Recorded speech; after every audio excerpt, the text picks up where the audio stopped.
Juan, 7 kabanata. Pagkatapos nito'y nilibot ni Jesus ang Galilea. Iniwasan niya ang Judea dahil nais siyang patayin ng mga pinuno ng mga Hudyo roon. Nalalapit na noon ang pista ng mga tolda, isa sa mga pista ng mga Hudyo. Kaya't sinabi kay Jesus ng kanyang mga kapatid, "Bakit hindi ka umalis dito at pumunta sa Judea para makita ng iyong mga tagasunod ang ginagawa mo? Walang taong naglilihim ng kanyang ginagawa kung ang hangad niya'y maging tanyag. Ginagawa mo rin lamang ang mga bagay na ito, magpakilala ka na sa sanlibutan." Maging ang mga kapatid ni Jesus ay hindi naniniwala sa kanya. Sumagot si Jesus, "Hindi pa dumating ang aking panahon.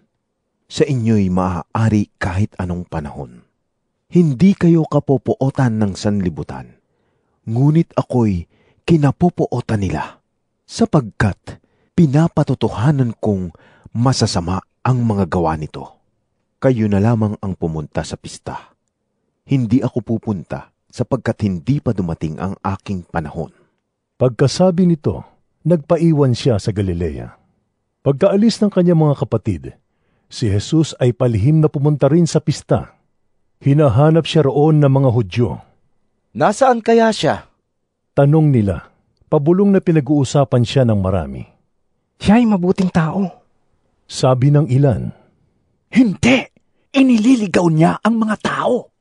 Sabi naman ng iba, ngunit walang nangahas magsalita ng hayagan tungkol sa kanya dahil sa takot sa mga pinuno ng mga Hudyo. Nang kalagitnaan na ng pista, pumasok si Jesus sa templo at nagturo.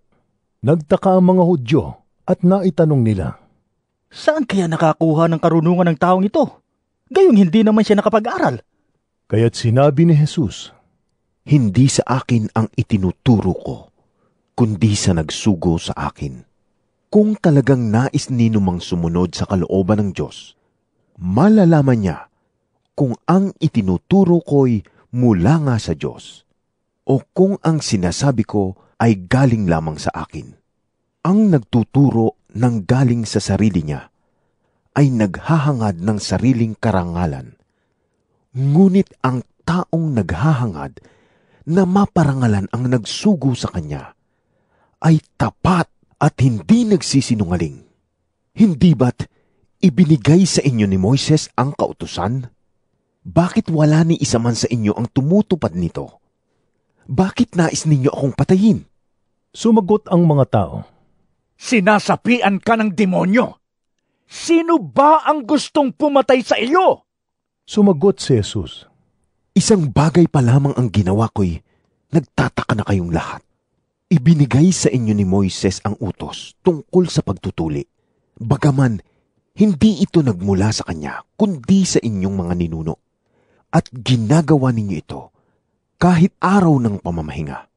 Kung tinutuli ang isang sanggol na lalaki, kahit araw ng pamamahinga para masunod ang utos ni Moises, bakit kayo nagagalit sa akin? Dahil nagpapagaling ako ng isang tao sa araw ng pamamahinga? Huwag kayong humatol batay sa anyo, kundi humatol kayo batay sa matuwid na pamantayan. Sinabi ng ilang taga-Jerusalem, Hindi ba ito ang taong nais nilang patayin? Hayan, lantaran siyang nagsasalita, ngunit wala silang sinasabi laban sa kanya. Baka naman alam na ng mga pinuno na siya nga ang Kristo. Ngunit pagdating ng Kristo ay walang makakaalam kung saan siya magmumula. Subalit, alam natin kung saan nagmula ang taong ito. Kaya't habang si Jesus ay nagtuturo sa templo, sumigaw siya, Ako ba'y talagang kilala ninyo? Alam nga ba ninyo kung saan ako nagmula? Hindi ako naparito dahil sa aking sariling kagustuhan lamang. Karapat-dapat paniwalaan ang nagsugo sa akin. Hindi ninyo siya nakikilala, ngunit nakikilala ko siya, sapagkat sa kanya ako nagmula, at siya ang nagsugo sa akin. Nais na siyang dakpin ng ilang naroroon, ngunit walang nangahas sapagkat hindi pa dumating ang kanyang panahon. Marami sa mga tao ang naniwala sa kanya.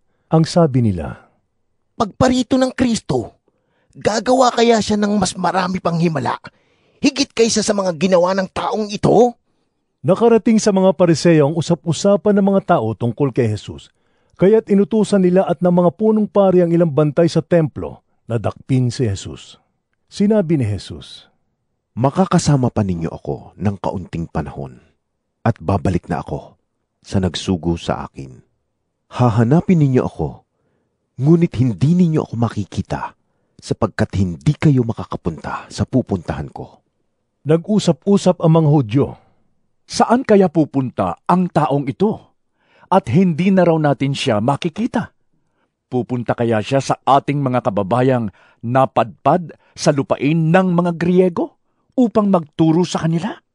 Ano kaya ang ibig niyang sabihin ng kanyang sinabing, hahanapin ninyo ako, ngunit hindi ninyo ako makikita, at hindi kayo makakapunta sa pupuntahan ko? Sa kahuli-hulihan at pinakatanging araw ng pista, tumayo si Jesus at nagsalita ng malakas. Kayong mga nauuhaw ay lumapit sa akin at uminom. Ang sumasampalataya sa akin, ayon sa sinasabi ng kasulatan, mula sa kanyang puso ay dadaloy ang tubig na nagbibigay buhay. Ang tinutukoy niya ay ang espiritong tatanggapin ng mga sumasampalataya sa kanya, sapagkat hindi pa naipagkakaloob noon ang espiritu dahil si Jesus ay hindi pa niluwalhati. Sinabi ng ilang nakarinig sa kanya, Tunay ngang ito ang propetang hinihintay natin. Siya na nga ang Kristo! Sabi naman ng iba, ngunit may nagsabi rin, Maaari bang magmula sa Galilea ang Kristo? Di ba? Hindi. Hindi ba sinasabi sa kasulatan na ang Kristo ay magmumula sa lipi ni David at ipanganganak sa Bethlehem na bayan ni David? Nagkaroon ng pagkakabaha-bahagi sa mga tao dahil sa kanya. Gusto ng iba na dakpin siya, ngunit wala namang nangahas na humuli sa kanya. Nang bumalik ang mga bantay ng templo, tinanong sila ng mga punong pari at ng mga Pariseo. Bakit hindi ninyo siya dinala rito? Sumagot ang mga bantay. Wala pa po kaming narinig na nagsalita ng tulad ng taong ito. Pati ba kayo'y nalinlang na rin? Tanong ng mga Pariseo. Mayroon bang pinuno o pariseyong naniniwala sa kanya? Ang mga taong bayan na ito na walang nalalaman sa kautusan ay mga sinumpa. Isa sa mga naroon ay si Nicodemo, ang pariseyong nagsadya kay Jesus noong una, at siya'y nagtanong. Hindi ba't labag sa ating kautosan na hatulan ng isang tao nang di muna nililitis at inaalam kung ano ang kanyang ginawa? Sumagot sila. Ikaw ba'y taga Galilea rin? Saliksikin mo ang kasulatan at makikita mong walang propetang magmumula sa Galilea. Pagkatapos nito, umuwi na ang lahat.